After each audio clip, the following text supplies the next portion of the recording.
What's up? Welcome to another Press X Let's Play. I'm Kevin McManus, and today we have Shovel Knight. So, Shovel Knight is one of those games that I have as my 2015 Games of the Year, Game of the Year watch type thing. And I've been going through some of these games, and Shovel Knight's the one I want to bring you next. So, I already beat the tutorial level, because that's not too exciting. But I'm going to go ahead and beat the next 2 to 3 levels and check out the town, so if you haven't played Shovel Knight, you can see what it's kind of about, and if you have, you can enjoy laughing at me playing it, because, you know, I'm actually okay at the game. I'm not great, but I'm definitely not the best. I did platinum the game, though, so credit where credit's due, I guess.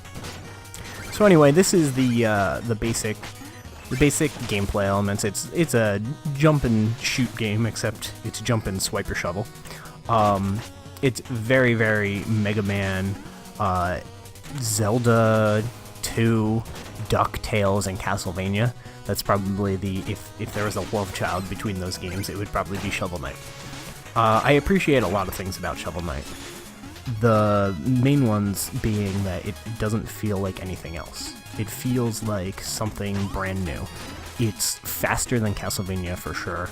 It's a little bit slower than Mega Man. So it's kind of got its own little zone that it falls into. Which means that when you play it for the first time, you may not jump as far as you think you can jump, or jump as high as you think you can, or run as fast as you think you can.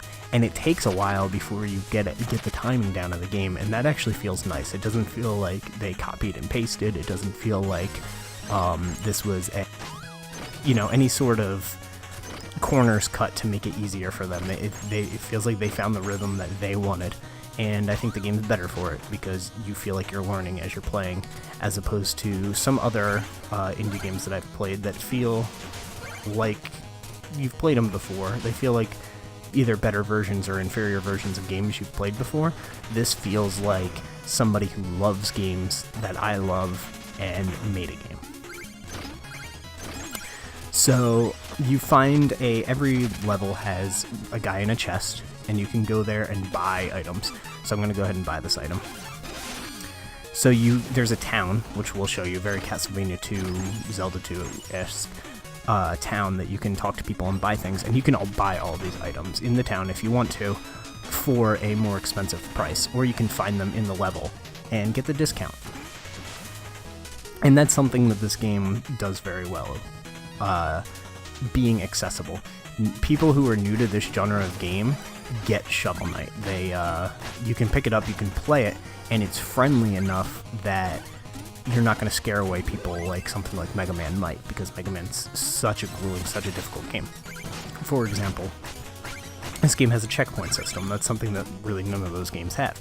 But you can actually smash these checkpoints like I just did and get rewarded for it. But now if I die, I don't get that checkpoint.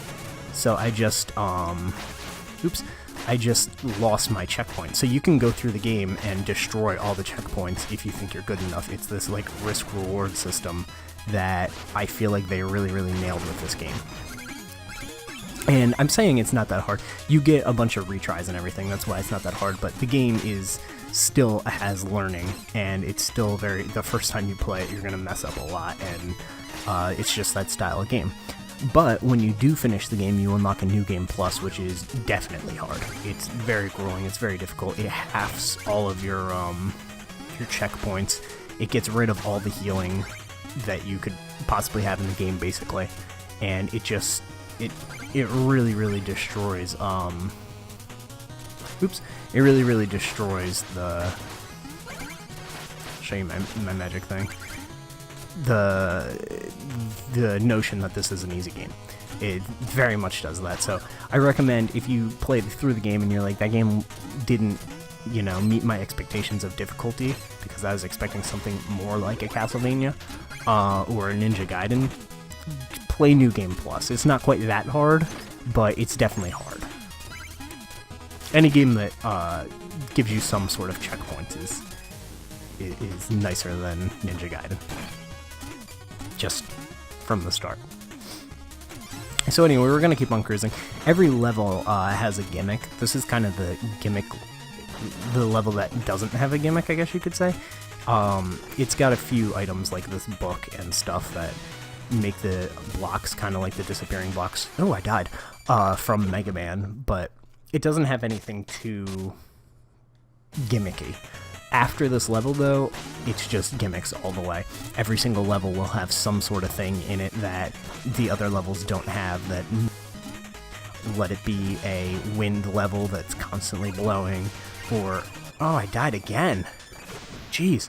Let it be the wind level that's constantly blowing, or the fire level, or the ice level that's all slippery, or the water level where you can jump really high and there's spikes everywhere.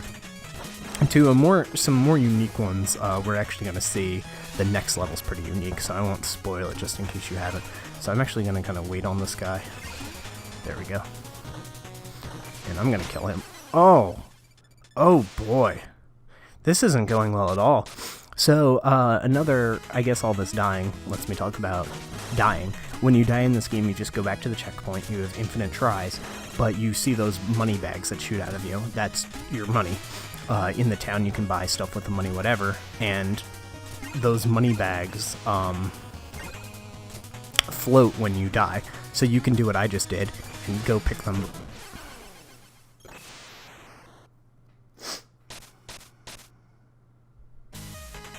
You can do what I just did and go pick them all up, or you can leave them. Sometimes you can't get to them. Maybe you fell down a pit and they're too low, maybe other things like that, but sometimes you just can't get to the money bags. And I am sorry I'm doing so poorly. I guess I'll do it the correct way, which was like that. Then we wait here, and then we go here. Okay. Yeah, I was getting a little cocky, a little careless, and it was showing. So let's just kill this guy. Let's get over with this level. I've already spent too much time on it. Kill this bird. I guess this is a mini-boss. This game doesn't really have mini-bosses in the true sense of the word. There's one that's definitely a mini-boss that I can think of off the top of my head. There's a fish that you fight. But other than that, there's not too many. So as far as the achievements, I know a lot of people care about that. The achievements in this game are difficult. If you really want the full experience, I suggest that you go for the 100% trophy or 1000 achievement score or whatever. You have to beat it without dying. You have to beat it in under an hour, which is actually what I think the hardest one is, like all these different ones. So here we have King Knight. He is the most basic. He doesn't do too much. And this is where the game shows a little bit of Mega Man. You get your item on each level, though you don't get it from beating the boss. And then each boss, there's 8 bosses, and each knight that you fight has his own theme. Like this one's obviously a king, but we took him out fairly easily. Once you know their patterns, for the most part, you can take most of them out pretty easily, minus maybe the next one that we fight. He's very reactionary, and you got to be very quick to not get hit by him. He teleports and things like that, so you got to be on your toes. But anyway, so we finished the first official level of the game, and Shovel Knight's going to take a little nap here. And he's dreaming. I guess I should tell you the story if you don't know, because I did skip the intro of the game.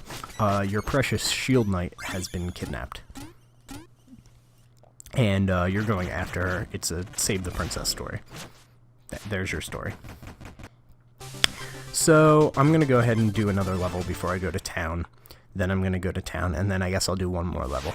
Though, with the amount of times I died on that, I don't know how long this Let's Play is going to be. I thought it would only be a few minutes, but after dying 15 times there, we'll have to see.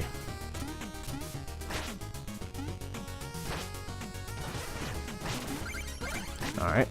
So that's, this is the level that I was talking about that had the other gimmick. Huh, I didn't even mean to do that. That was a cool little shortcut. That has the other gimmick, and you're going to see it towards the middle to end part of this level and during the boss fight. I guess this could be a mini-boss. I don't know. I don't really consider it a mini-boss. I just kind of jump over him, so. But you're going to see the gimmick of this level pretty soon. And it's pretty neat, but I consider this to be one of the hardest levels in the game. And it's confusing to me why it's the second level. But here's the gimmick of Spectre Knight's level, and that's that the lights go out. And at first it's fine and dandy because there's not too much to kill you. But it does get to the point where there's there's pits everywhere, so the lights going out is actually a problem. There's also this kind of gimmick of weight. So this guy is heavy, so when we're both on it together it sinks, but when only one of us is on it, it raises. So it's kind of a weight-based system, buoyancy-based, so if I throw this off, the weight goes up, and etc, etc.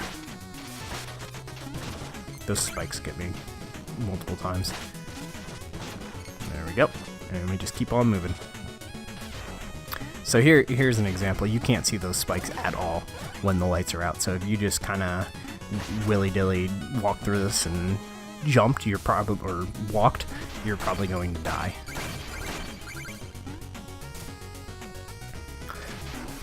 And we can take a moment here to, well, not really, I guess the lights are out. I was going to say to admire all the pixel art that they did for this game because it is fantastic. This is, I mean, an NES couldn't run this, but, man, it is such a beautiful game.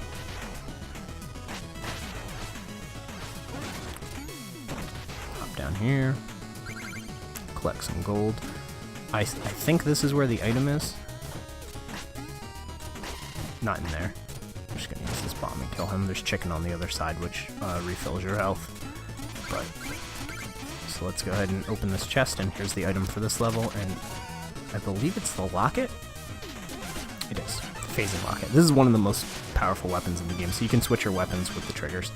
And what this does is it lets you go invisible or invincible or both. I actually think he flickers so fast that the capture card cannot pick him up. Okay, I got up there. So he may actually be 100% invisible for you guys, but trust me, he's not when you... Though I could be wrong about that. So sometimes flicker on games like this do flicker faster than the things pick up, which is semi-funny. Yeah, so you'll die if you touch the water like that, or fall in at least, so... I always thought this part of the level was a little weird. You just fall through the floor there. It's kind of a weird design choice. And you can totally skip all these checkpoints. That's another one of the achievements or the trophies, is destroy all the checkpoints and beat the game.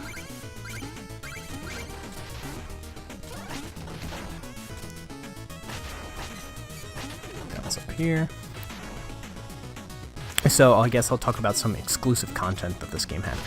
The game came out on Wii U last year, and I consider it for my Game of the Year this year because it did come to PS4 this year, and that's where I played it, so the game came out this year in my eyes, as well as last year, but I specifically say the PS4 version.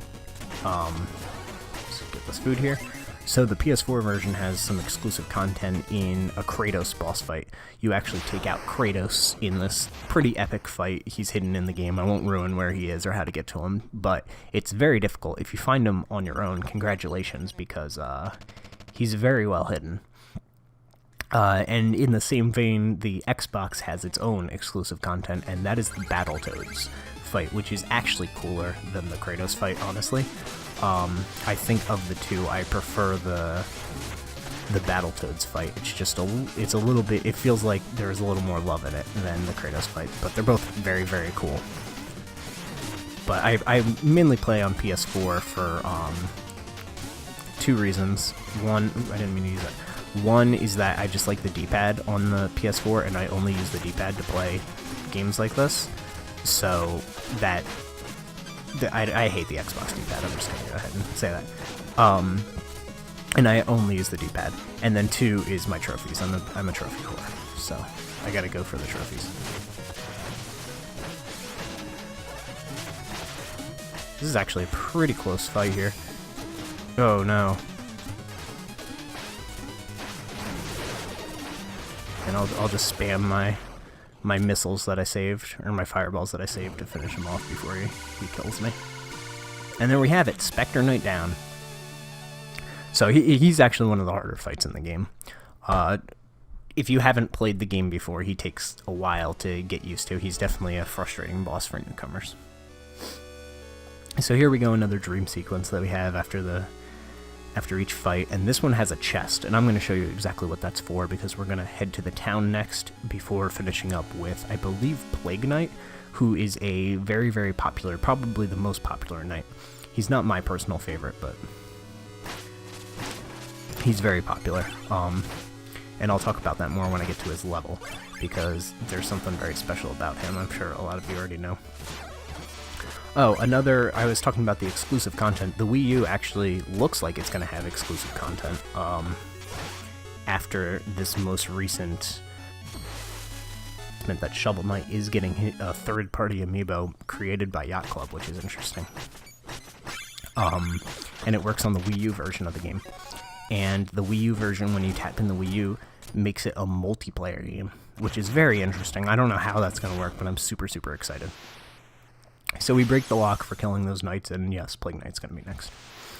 But first, we should head to the town. So this guy's on the town, and just like Mario 3, when you run into them, it initiates a fight. So this fight isn't a boss fight, though there are boss fights that initiate that way. This is just kind of a race to the end. It gives you a bunch of gold, which is fine by me, because we're going to the town, so I'll just spend it all for this Let's Play's purpose anyway. Okay, good enough for me. And then when you complete them, they'll get off the map. It's very similar to the Toad things in Mario 3. So here's the town. You can already see the Castlevania, etc. Influences. And I got a meal ticket from that guy, so this guy's really excited because I have one of the meal tickets. So what you do is you give him a meal ticket, he cooks you some food, and then you can eat the food and your health goes up. So that's what those are for. Then, if you head down here, here's the items that I was talking about earlier, where you can buy items that you missed or whatever. You can talk to this guy, have a look, and purchase an item if you want it. So, I bought a new weapon, it's a little bouncing ball. And that weapon's very good at destroying certain bosses. I use it on Plague Knight, but it's very good at the Polar Knight, or whatever his name is. And then this is just the magic check, so when you talk to her, she increases your magic. You can talk to her and have your magic number increased. So anyway, that's the first town, at least. There's another one later in the game, but we'll keep on moving. That music note up there you can collect and turn it in for 500, I believe, gold, and collect all the music in the game. So here's Plague Knight. This will be the last one, but a good one. A lot of people love Plague Knight. He is a very interesting level, very cool, and he's also a very difficult boss for such an early boss in the game. But the reason I was talking about Plague Knight like he's something special is because he is. He's getting his own DLC, I believe, in October.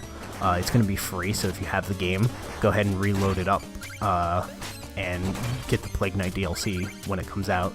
And if you don't, they're selling a physical copy of the game that's going to have all this stuff packed on.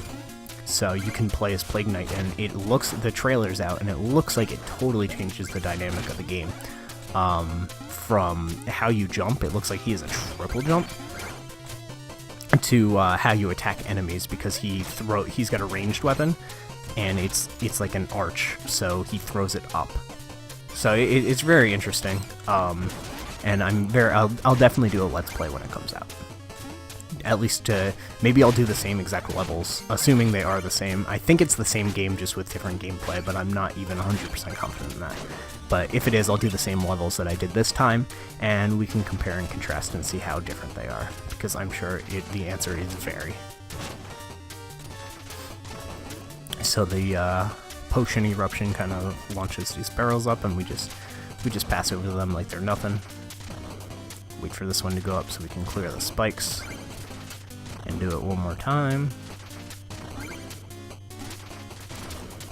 And just kind of run through here. Oof. Ooh, dear. That was really close. So kill this guy. I hate those little things that get fast in this game. So, some negatives about the game. Since I've been praising it so much, I will talk about a couple negatives. Variety of enemies is definitely a negative. It doesn't seem so playing right now. It seems like there's a lot of variety. The first 4 levels have great variety, and then they start kind of lessening as... Ooh, I died. Then they start kind of lessening as it goes out. You see more color swaps or palette swaps of different enemies that you've already fought. There's rats everywhere. Like, there's like 6 different rat enemies. That might be exaggerating, but there's a lot of rat enemies for whatever reason. I'll just let this hit me. I'd rather not deal with it. I hate this potion destroying part of the level. It's pretty tricky. Alright, take him out and keep on moving. So here's a little mini boss. I actually found out real recently that you can hit him when he's in his human form. So he drinks a potion and becomes ginormous. But I thought that you could only hit him when he was ginormous up until a few days ago. So this fight always took forever for me, and then I was like, oh, it's not really that hard. Also, here's another mini boss. So I guess I was wrong about there only being one. But yeah, you just kind of wail on him, and he die, and we can keep on trucking. All right, we're gonna grab this checkpoint, and now the fire is time-based instead of pressure-based, I guess, from landing on it. So I'm actually going to lock it and go invincible here. Just because I don't like fighting the knights. I'm going to wait for this guy to get on my level and kill him. And I'm just going to do it again here. And get him. This lock-it's very important for things like speedrunning. It just lets you skip so much trouble that you would have been in because you can just be invincible. You also get a weapon later in the game that lets you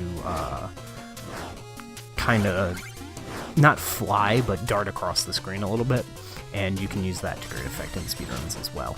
And you almost have to use it a little bit to get the beat it in an hour trophy or achievement, because that's very hard. The beat it in an hour, you almost have to get the don't die and beat it in an hour in one go, because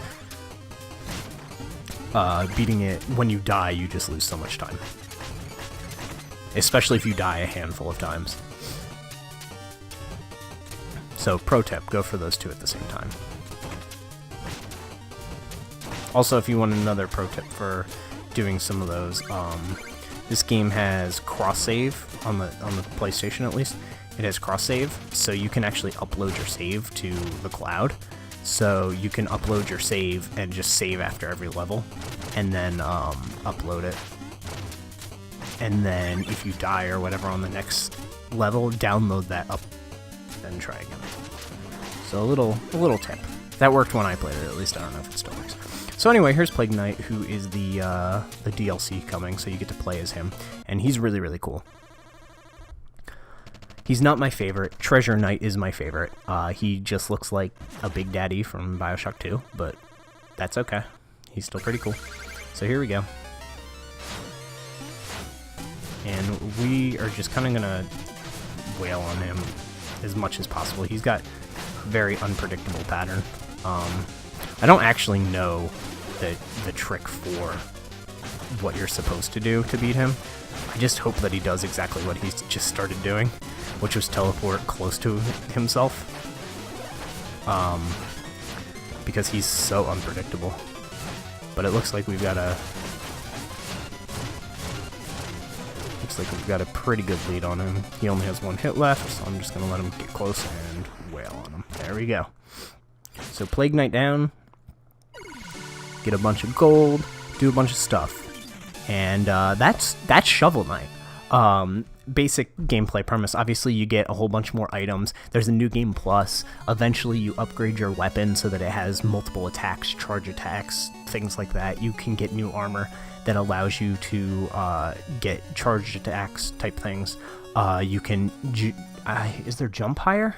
There's one that makes your jump look fancy, but I don't think you actually jump higher. I think you just somersault when you jump. There's one that makes it so you don't get knocked back when you get hit. Things like that. So, yeah, there's tons of replayability. The game is as hard as you want it to be. You can play it with, using all of the checkpoints and everything and just kind of go through the game, or you can play it hardcore, destroy all the checkpoints, play it like it was an old school NES game, and I love that about this game. It's accessible yet challenging. I really, really do adore this game, and maybe sometime I'll show you more, and I definitely will show you more when Plague Knight comes out at least. So that's Shovel Knight. I'm Kevin McManus. Thank you so much for watching this Let's Play, and I'll speak with you next time.